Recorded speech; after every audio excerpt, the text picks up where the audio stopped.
ఏకల ఆరాధనలో చేరిన మీ అందరికీ ప్రభునామమున శుభములు వందనాలు తెలియచేస్తూ ఉన్నాను. ఉదయకాల ధ్యానం కొరకు 142వ కీర్తన.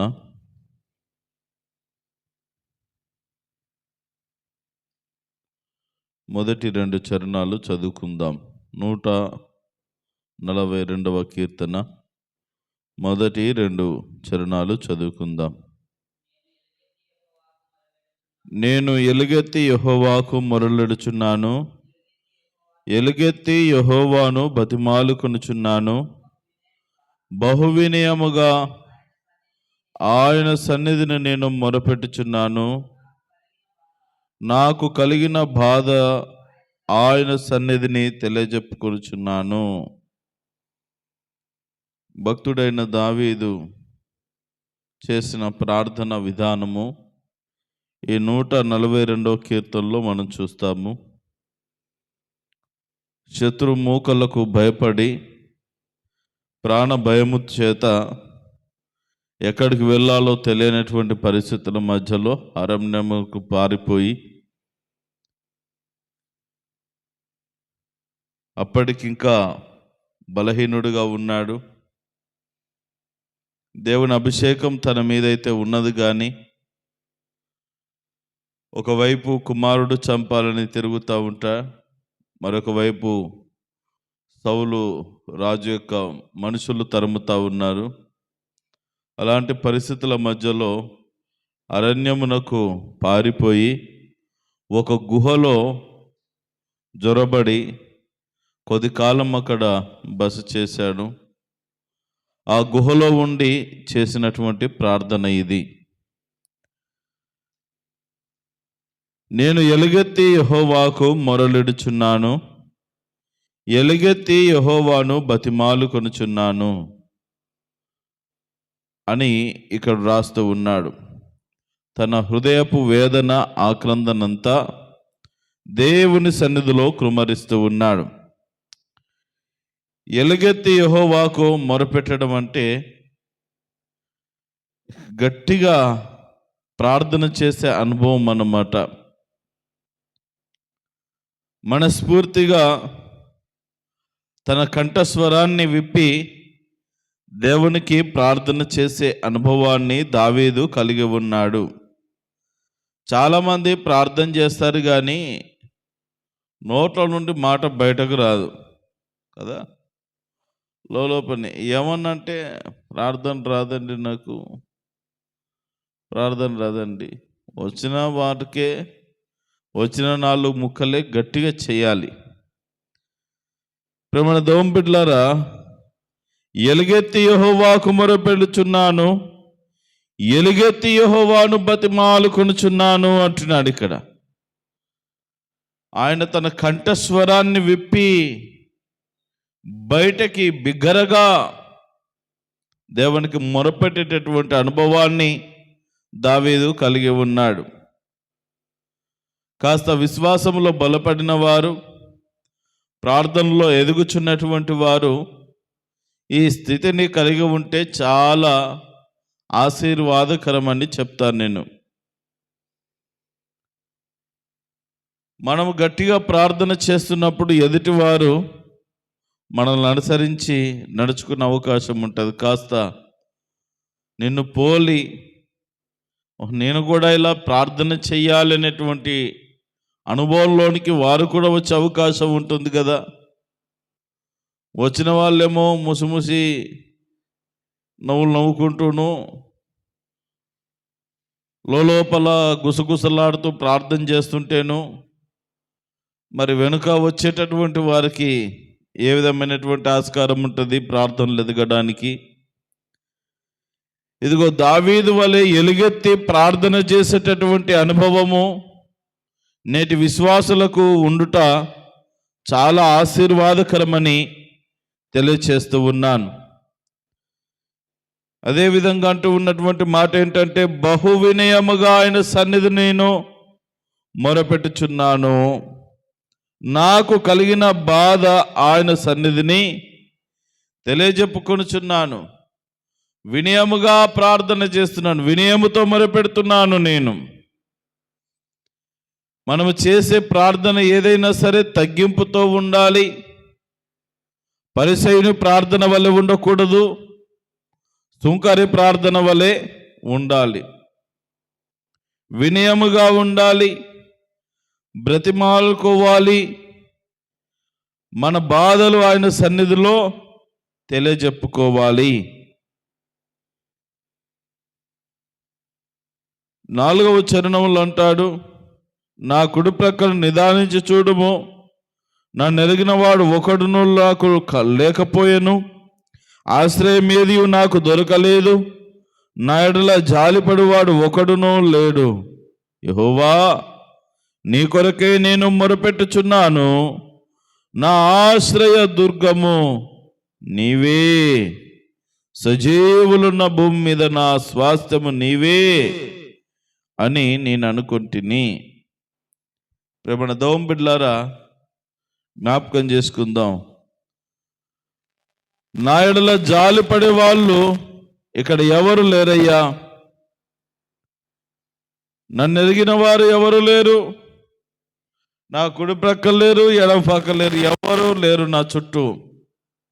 అయితే నాకు ఆశ్రయము కూడా లేదు ఎక్కడ కూడా ఉండడానికి. ఏదో పరిగెత్తుకుంటూ వస్తే ఈ గుహ గడబడింది, దీంట్లోకి జ్వరబడ్డాను, ఖచ్చితంగా ఉన్నాను అని.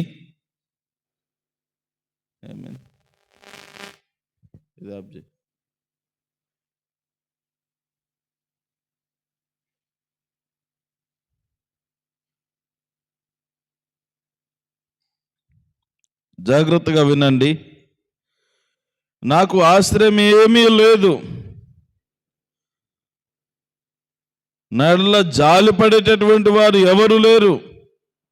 ఇలాంటి పరిస్థితుల మధ్యలో నీవే నమ్మకమైన దేవుడవని నీకే నేను మొరపెడుతున్నాను.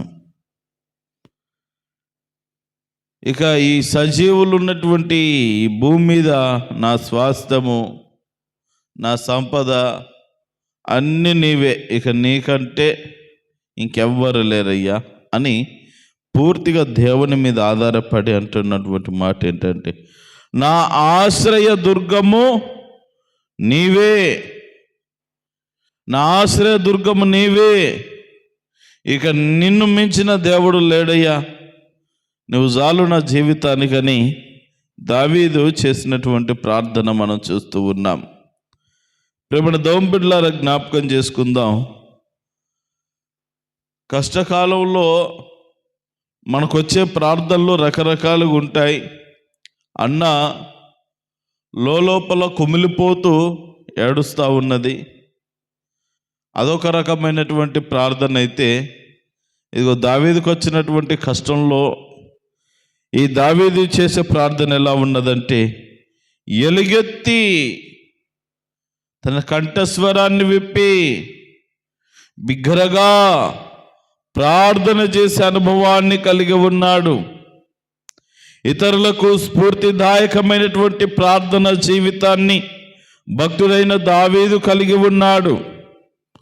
ఈ రోజున మనము కూడా ఎలుగెత్తి ప్రార్థన చేసి, ఎలుగెత్తి పాటలు పాడి, ఎలుగెత్తి ప్రభువుని ఆరాధించి, ఇతరులకు స్ఫూర్తిదాయకమైనటువంటి మాదిరికరమైనటువంటి విశ్వాసపు జీవితాన్ని కలిగి ఉండట చాలా ఆశీర్వాదకరమని మనము జ్ఞాపకం చేసుకోవాలి.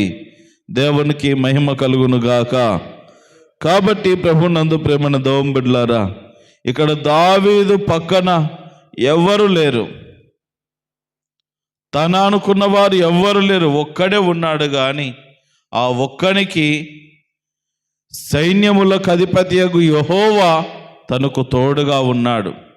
కారణం ఏంటంటే, ఎలుగెత్తి యెహోవాకు మొరపెడుతున్నాడు. ఎలుగెత్తి బహువినయముగా ఆయన సన్నిధిలో మొరపెడుతున్నాడు. తనకు కలిగిన బాధలన్నిటినీ దేవుడి సన్నిధిలో తెలియజెప్పుకుంటున్నాడు. ఏడ్చేదేదో దేవుడి సన్నిధిలో పడి ఏడుస్తున్నాడు, కానీ మనుషుల దగ్గర ఏడవట్లేదు. అది దావీదుకు మనకున్న చిన్న వ్యత్యాసం. దేవుని సన్నిధిలో ఎలుగెత్తి మొరపెడుతున్నాడు, దేవుడి సన్నిధిలో గోజాడుతున్నాడు, కానీ ఏ మనిషిని దావీదు ఆశ్రయించలేదు. పక్కింటి వాళ్ళకు వీళ్ళకి ఎవరికి తన బాధను చెప్పుకోవట్లేదు, చెప్పుకుందామన్నా లేరు. ఒకవేళ ఉన్నా ఆయన చెప్పుకోడు. ఆయన వ్యక్తిత్వం అలాంటిది. ప్రేమణ దోమ బిడ్డలారా, ఈ రోజున మనము కూడా ఎలుగెత్తి దేవునికి మొరపెట్టే అనుభవాన్ని కలిగి ఉందాం. కొన్నిసార్లు మన కంఠ స్వరము విప్పితే దేవుని సన్నిధిలో గొప్ప కార్యాలు జరుగుతాయి. ఇంతకాలం లోలోపల ప్రార్థన చేశారు కదా, ఒక్కసారి నీ ప్రతికూలమైన, నీ క్లిష్టమైన పరిస్థితులను బట్టి దేవుడి సన్నిధిలో నీ గొంతు విప్పి ప్రార్థన చేయి. ఎంత గట్టిగా ఏడుస్తావో, ఎంత గట్టిగా ప్రార్థన చేస్తావో, ఎంత గొప్ప ఆర్తనాదము చేస్తావో, ఆ రీతిగా ఎలుగెత్తి ప్రార్థన చేసినట్లయినా ప్రేమణ దోంబిడ్లారని జీవితంలో దేవుడు గొప్ప మేలును చేసి ఆశీర్వదించగలుగుతాడు. నీకే నేను మొరపెట్టుచున్నాను, నా ఆశ్రయదుర్గము నీవేనయ్యా.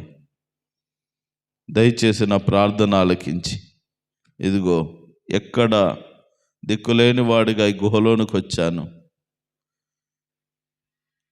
నన్ను కాపాడు, నన్ను సంరక్షించు, నన్ను బయటపడి అని ప్రార్థన చేశాడు దావీదు. ఆ ఎలుగెత్తి చేసిన మొర దేవుని సన్నిధికి చేరింది. ఎక్కడో గుహలో మొర్రో మొత్తుకుంటున్నటువంటి దావీదుని తీసుకొచ్చి రాజసింహాసనం మీద కూర్చోబెట్టాడు దేవుడు. దేవునికి మహిమ కలుగును గాక. ఎక్కడో అరణ్యములో మనుషుల జాడ తెలియనటువంటి ఆ నిర్మానుష్యమైనటువంటి ప్రాంతములో వినబడుచున్నటువంటి కేకలు, ఆ ఆర్తధ్వని, ఆ వినయముతో పెట్టే మొర దేవుడి సన్నిధిలోకి వెళ్ళి చేసిన కార్యం ఏంటంటే, నువ్వు ఇక గుహలో కాదే అని ఉండాల్సింది, ఎంతకాలం ఉంటావు, వాళ్ళని పక్కకు పడేస్తా ఉంటారా అనేసి తీసుకెళ్ళి సింహాసనం మీద కూర్చోబెడితే, ఎవరైతే దావీదును చంపాలని చూశారో వాళ్ళందరూ కనబడకుండా పోయారు. ఈయన సింహాసనం ఎక్కి చక్కగా ఆ పరిపాలన చేస్తూ ప్రజలను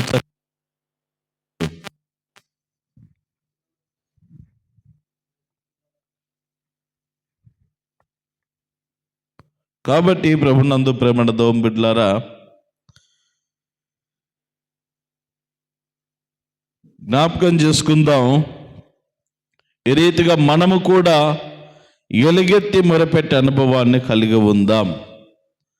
దావీదు వలె మన భక్తిని పెంపొందించుకుందాం, మన ప్రార్థనను అభివృద్ధి చేసుకుందాం. గట్టిగా మన కంఠస్వరాన్ని దేవునికి వినబడినట్లుగా మనము ప్రార్థన చేస్తే, నువ్వు ఎక్కడ ఉన్నా, ఏ స్థితిలో ఉన్నా, దేవుడు నీకు సహాయం ఇచ్చి, దేవుడు నిన్ను ఆదుకొని నీ స్థితిగతుల నుండి గట్టెక్కించగలుగుతాడు. కాబట్టి ఆయనను ఆశ్రయించుదాం. కష్టకాలంలో ఆశ్రయదుర్గం ఆయనే. ఆయన సన్నిధిలో ఎలుగెత్తి బహువినయముగా దేవుని సన్నిధిలో ప్రార్థన చేద్దాం. ఆ ప్రార్థనకు ఖచ్చితంగా ప్రతిఫలం ఉంటుంది. ఆ రీతిగా దావీదు ప్రార్థన చేశాడు, గొప్ప మేలును పొందుకొని ఉన్నతమైన స్థితిలో దేవుడు తనను నిలబెట్టుట తదనంతరం మనం చూస్తాం. ఈ రోజున మనము కూడా దావీదు వలె ఎలుగెత్తి ప్రార్థన చేసే అనుభవాన్ని, మొరపెట్టే అనుభవాన్ని మనము కలిగి ఉందాం. అట్టి కృపతో దేవుడు మనలందరినీ నింపి నడిపించునుగాక. ఆమేన్.